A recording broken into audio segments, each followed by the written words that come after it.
Bonjour, chers téléspectateurs de EKA News.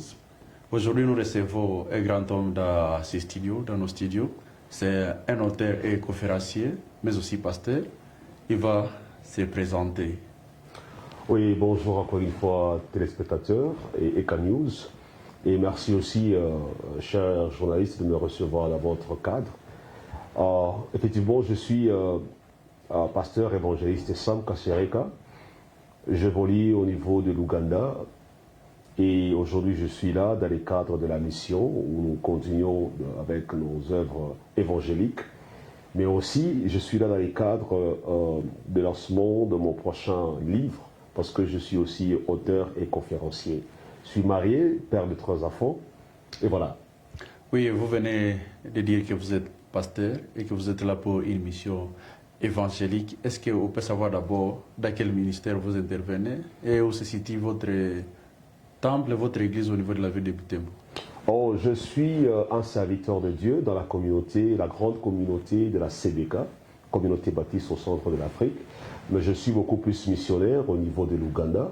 Nous avons ouvert la mission au niveau de l'Ouganda où nous avons travaillé avec le feu révérend KTE, paix à son âme. Voilà, aujourd'hui donc nous avons commencé l'œuvre de Dieu au niveau de la BCCA International Chapel ou la CBK, chapelle anglophone. C'est là que j'ai commencé, c'est moi qui suis le fondateur de cette chapelle, aujourd'hui qui évolue merveilleusement bien par la grâce divine. Oui, vous venez de nous retracer votre parcours évangélique mais aussi biblique. Vous avez parlé aussi du deuxième sujet, à savoir un livre que vous êtes en train d'écrire. Est-ce qu'on peut connaître d'abord l'intitulé de ce livre? Oui, l'intitulé de mon livre, c'est Les principes de l'onction royale, comprendre les secrets du leadership qui vous amène sur le chemin de la grandeur. Voilà un peu le titre. Et qu'est-ce qu'on peut tirer de ce titre? Le pourquoi de ce titre? Pourquoi avez-vous choisi ce titre, les principes de l'onction royale? Pourquoi ce titre? Parce que nous avons une société, je dirais le Congo. Est-ce que vous connaissez le pourcentage de chrétiens au Congo? Les chrétiens représentent quel pourcentage de la population congolaise? C'est la majeure partie de la population congolaise. C'est au moins 90%. Nous sommes dans les 90% de la population chrétienne en RDC. Mais il y a un sérieux problème. Vous savez, quand vous voyez comment le Congo est géré, quand vous voyez comment nos entreprises sont gérées, elles ne sont pas gérées où le pays n'est pas géré en chrétien. Le pays Congo, quand vous y entrez, vous sentez que vous venez d'entrer dans une jungle. Ça, je dois le dire. J'ai la grâce d'évoluer à l'étranger.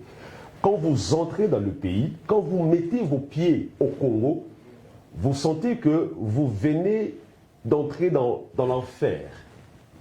Permettez-moi le terme. Donc vous sentez que ce n'est plus un pays chrétien, mais c'est un pays païen. Parce que c'est là que vous commencez les tracasseries, au niveau déjà de la frontière, au niveau déjà des services étatiques.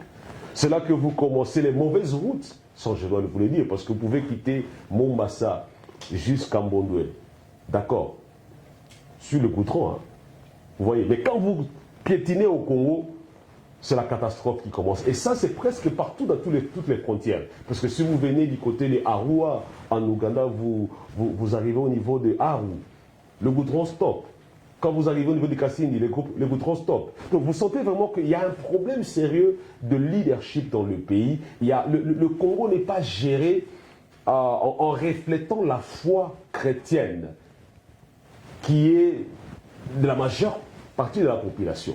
Voilà pourquoi il nous faut un leadership chrétien, c'est ça ma passion, voir un nouveau souffle de leaders chrétiens qui vont diriger ce pays. Voilà pourquoi. Alors, pasteur, comment on peut y parvenir, former un leadership chrétien? Parce que quand on parle de leadership ici chez nous, on passe directement à la politique. Alors, comment on peut y parvenir? Le leadership, ce n'est pas seulement la politique. Le leadership, si je peux le définir, le leadership, c'est tout simplement l'influence, l'art d'influencer positivement un groupe de personnes. Juste ça, influencer positivement. Alors, quand nous parlons de leadership, on ne voit pas forcément la politique, mais nous voyons aussi l'économie. Nous voyons aussi la famille, parce qu'en tant que père, en tant que mari, vous devenez leader du coup d'un certain groupe de personnes. Vous comprenez ça? Le leadership, ce n'est pas seulement la politique, c'est aussi la religion. Quand vous êtes, je vois toutes ces autorités religieuses, vous êtes évêque, vous êtes ceci, vous êtes cela, vous êtes imam, vous exercez un certain leadership. Ce n'est pas seulement la politique, c'est toute sphère d'influence que vous avez dans la société. Et cette influence, je crois qu'il n'y a pas que le politicien qui a une influence sur les personnes, mais c'est presque toute personne, by the way. C'est toute personne qui a une influence. Parce que même vous là, vous avez une certaine influence. Même les médias, il y a une influence. Et voilà donc, le leadership n'est pas que la politique. Le leadership, c'est l'influence. Et nous ajoutons positive sur un groupe de personnes. Oui, en introduisant à défendre aussi les titres de votre livre, vous avez touché un point sensible, à savoir la gestion du pays. Parce qu'on a parlé de la gestion du pays, vous avez cité les routes qui sont mal entretenues, les tracasseries. Est-ce que vous pensez que votre livre va apporter une solution à ces problèmes? Et c'est pourquoi c'est une passion tout d'abord que nous sommes en train d'exprimer dans notre livre, parce que nous croyons à un Congo nouveau, nous croyons à une nouvelle génération de leaders économiques, politiques, sociaux, religieux, que sais-je, je dirais même sportifs. Aujourd'hui, nous avons notre champion Miguel Massaïsaï, que je salue à passant, là où il est. Beaucoup de force à lui. Vous voyez comment l'influence n'est pas que politique. Même un sportif, un cycliste, le jeune Massaïsaï Miguel, force à lui encore une fois. Voilà comment est-ce qu'il est en train aujourd'hui d'influencer. Il est en train de donner quelque chose, un peu plus, un message qu'aucun politicien peut-être ne peut même amener, mais aujourd'hui il est en train de le faire. Voilà le genre de leadership que nous voulons. Il roule pour la paix et du coup le message de la paix est apporté mieux qu'un pasteur, mieux qu'un imam, mieux qu'un député. Je crois que vous êtes d'accord avec moi. C'est pourquoi nous disons que c'est possible que nous puissions arriver à un changement. C'est possible que chacun, là où il est, s'il peut comprendre qu'est-ce que Dieu veut pour un leader. Et comment est-ce que Dieu fait les choses. C'est ça même mon livre, s'il faut que je puisse entrer dans mon livre à fond. Vous le permettez? Bien sûr, parce qu'en mariant le leadership tel qu'on le connaît, surtout politiquement, économiquement, vous avez fait recours à la Bible. Parce que c'est la Bible qui a été franchement les maîtres mots de votre livre comme les références. Ouais. Alors, par rapport à la réalité biblique et à la réalité que nous sommes en train de vivre, est-ce que ça concorde? Surtout ça, merci beaucoup. J'aimerais d'abord tout d'emblée à dire quelque chose de très important. C'est que cette vie, ou la vie que nous avons aujourd'hui, a un auteur. J'aime bien une certaine philosophie, parce que je suis aussi latiniste de formation. Il y a cet adage latin qui dit « quid movetur, ab alio movetur ». Ça veut dire tout simplement tout ce qui bouge. Il est activé par quelque chose d'autre.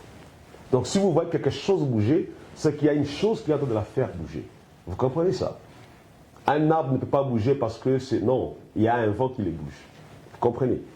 Alors, en parlant de leadership, j'aimerais dire encore une fois que Dieu est le premier leader.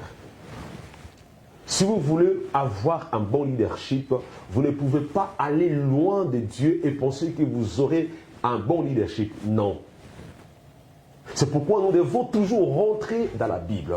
Toutes choses que nous pouvons faire, Dieu, il est le commencement. Parce que la Bible, dans Genèse chapitre 1, verset 1, nous dit, au commencement, Dieu créa autre chose.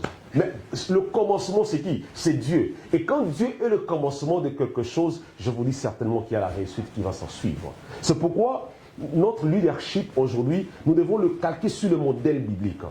Je ne crois pas beaucoup à tous ces discours de politiciens. Excusez-moi, je ne suis pas politicien. J'aime beaucoup les politiciens, je les salue. Tout le monde, chacun à son titre. Mais je ne crois pas que ce soit les discours politiques qui puissent changer un pays. S'il fallait que les discours politiques puissent changer le pays, franchement, le Congo serait le premier pays développé parce que nous avons autant de personnes qui parlent bon français, les politiciens qui vraiment ils s'y connaissent. Le français au Congo, nous sommes le premier pays, je crois même francophone au monde, je crois. Exactement, de la population, oui, oui. Effectivement.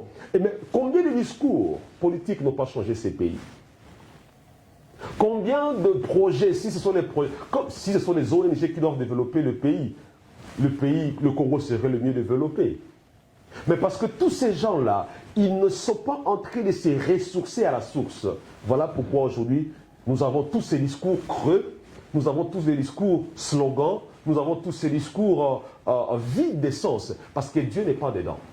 Mais une fois que Dieu est dedans et qu'on met Dieu au centre, je vous dis certainement qu'il y aura quelque chose. C'est pourquoi nous avons pris notre livre et nous sommes inspirés du premier roi en Israël. Est-ce que vous le connaissez?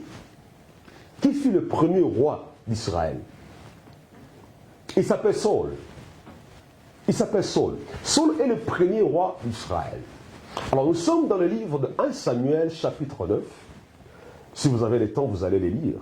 Ou si vous allez acheter mon livre, vous allez peut-être retrouver ce que je vais dire ici. Le premier roi, il s'appelle Saul. Parce qu'avant Saul, il y avait les juges. Mais le premier roi, en termes de qualité royale ou en termes de titre royal, c'est Saul. Là, je crois qu'on est d'accord avec vous. N'est-ce pas? Merci, il faut lire la Bible. Il faut lire la Bible. Alors, nous avons le premier roi, il s'appelle Saul. Et alors, nous avons essayé un peu de parler ou de regarder sur la façon dont il a été élevé à ce poste ou à ce titre royal. Je voudrais vous dire une chose, mon ami. Ce que les actions de Dieu sont les stratégies des hommes. Ah oui. Qu'est-ce qu'on entend par là? Les actions de Dieu sont les stratégies des hommes. Chaque fois que vous voyez Dieu faire quelque chose, vous devez vous y arrêter afin d'épuiser les stratégies pour votre vie. En fait, quand Dieu fait quelque chose, et surtout quand il a fait la première fois, mettez-vous et réfléchissez. Comment Dieu a fait ça? Ça va vous permettre à ce que vous puissiez aussi reproduire les mêmes choses. Ça devient votre stratégie d'action.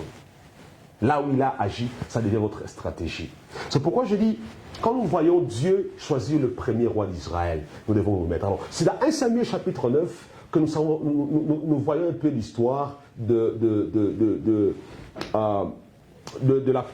positionnement de Saul comme étant le roi d'Israël.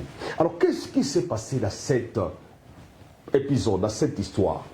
Je ne sais pas si vous avez le temps que je peux vous lire la Bible et que vous puissiez comprendre quelques versets seulement. Laissez-moi vous lire. Laissez-moi vous lire. Oui. Alors, nous sommes dans 1 Samuel chapitre 9.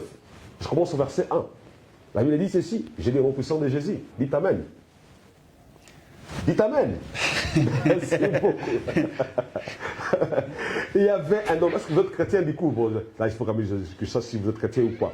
Bon, d'accord. Si vous n'êtes pas chrétien, mais aujourd'hui au moins, vous allez recevoir Jésus-Christ comme votre Seigneur et Sauveur. Merci beaucoup, messieurs les journalistes.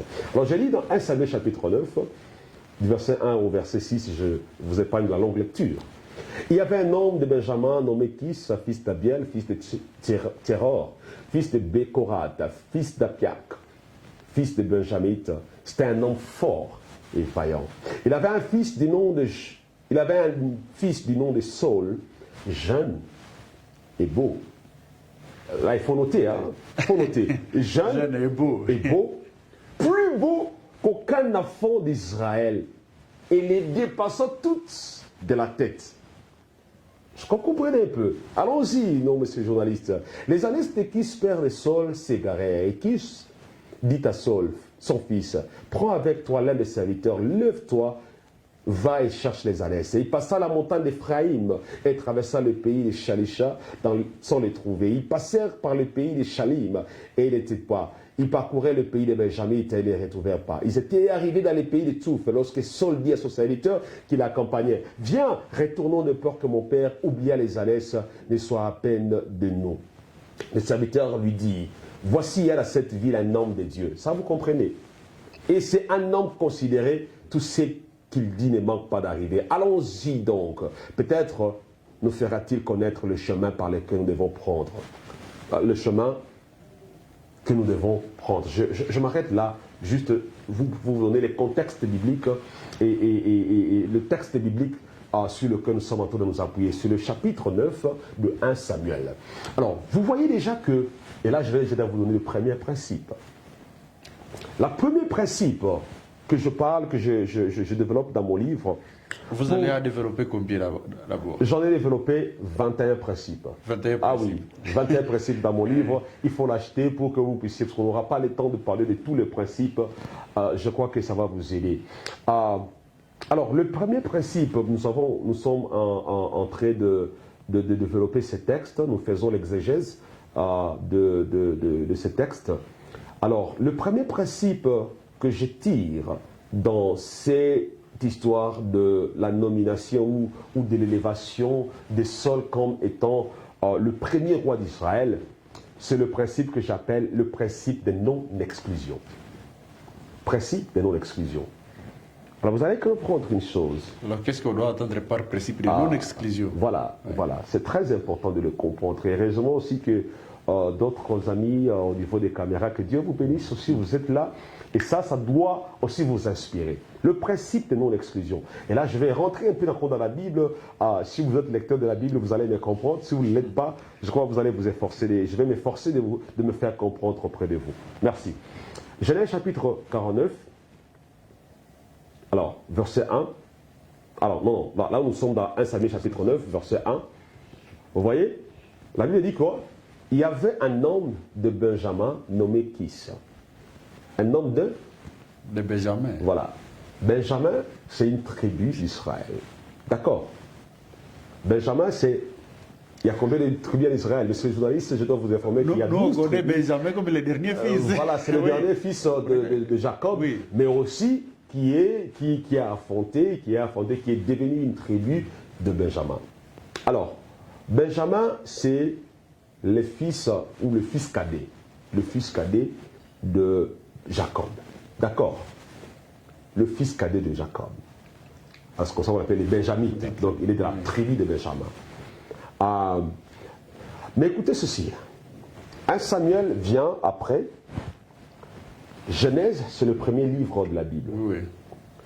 Maintenant écoutez ceci. Quand vous lisez dans Genèse, chapitre 49, verset 10, Dieu donne une promesse à Israël. Et qu'est-ce qu'il dit? Il dit ceci: le sceptre ou le bâton royal, le bâton de commandement, ne s'éloignera pas de Juda, ni les bâtons souverains d'entre ses pieds, jusqu'à ce que vienne le Shiloh et que le peuple lui obéisse. Vous voyez, dans Genèse 49, 10, la promesse de la royauté est donnée à la tribu de Juda. Vous comprenez?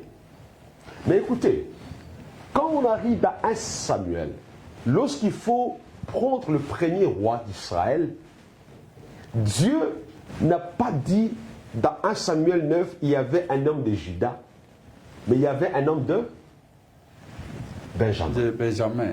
Vous comprenez ça? Alors qu'est-ce qui se passe ici?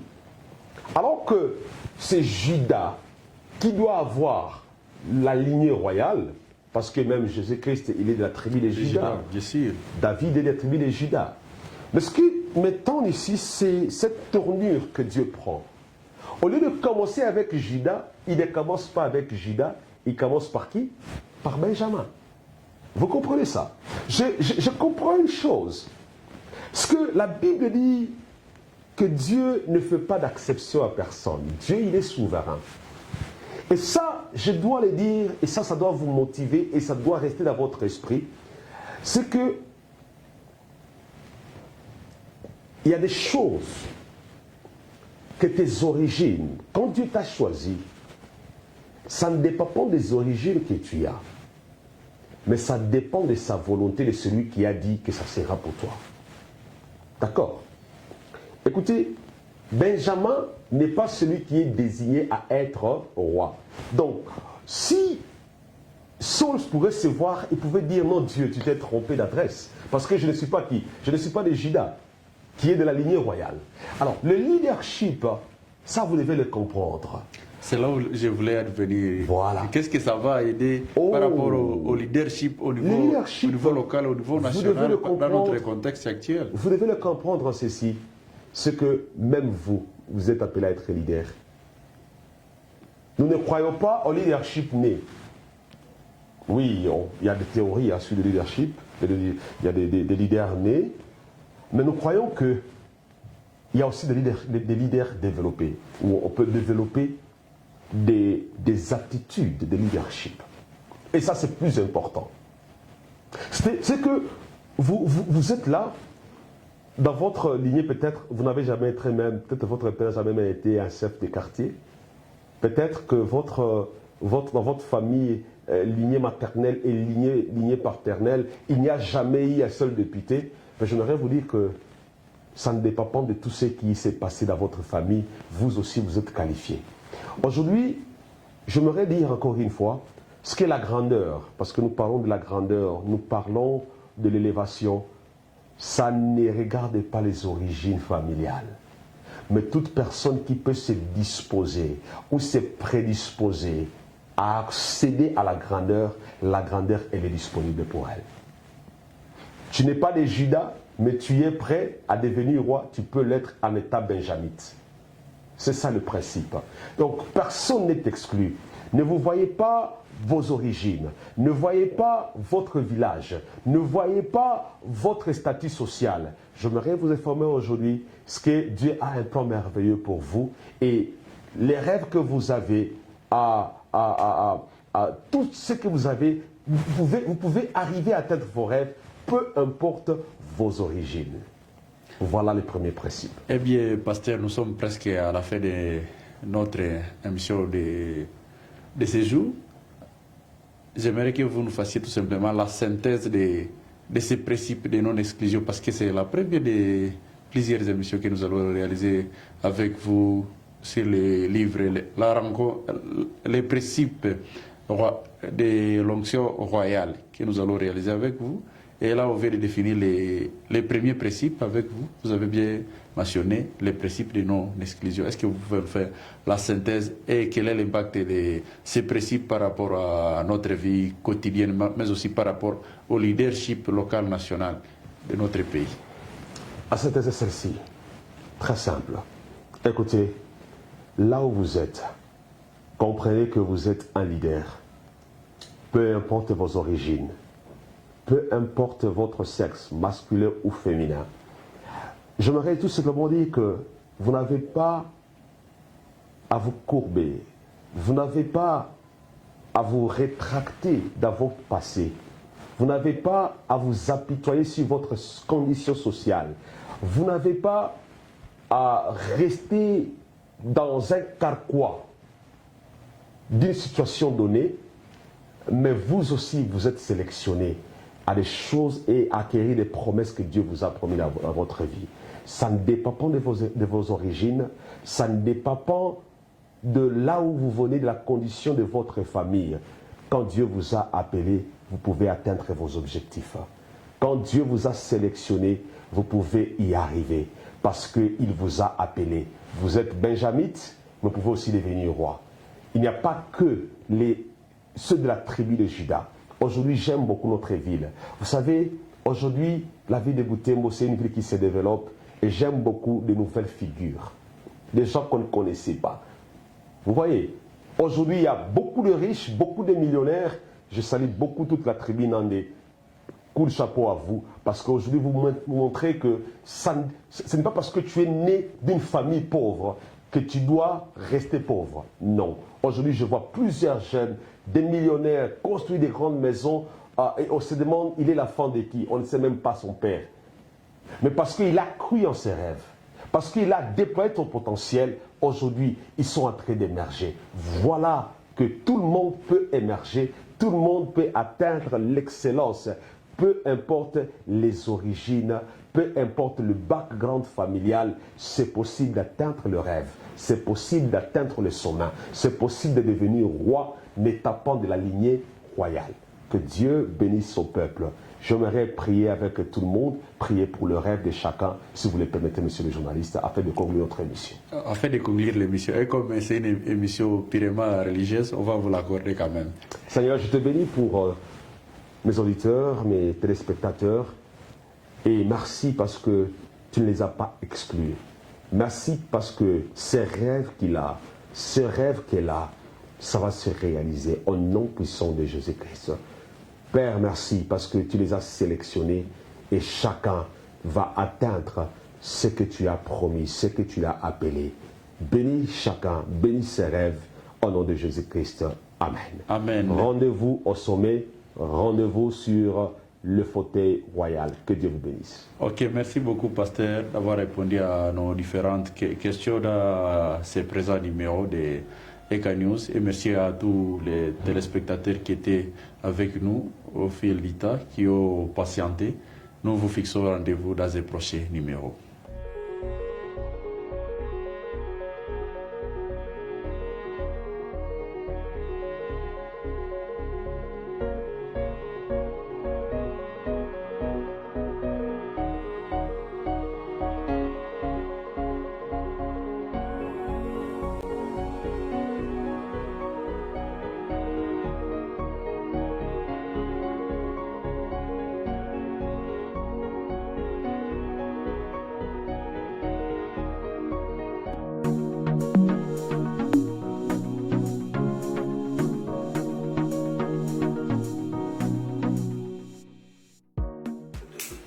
Je n'ai jamais entendu parler de télévision en ligne ici. Mais déjà, avec du matériel, on se croirait à la RTNC Kinshasa. Déjà ici, on sent vraiment que c'est de l'ombre à la lumière.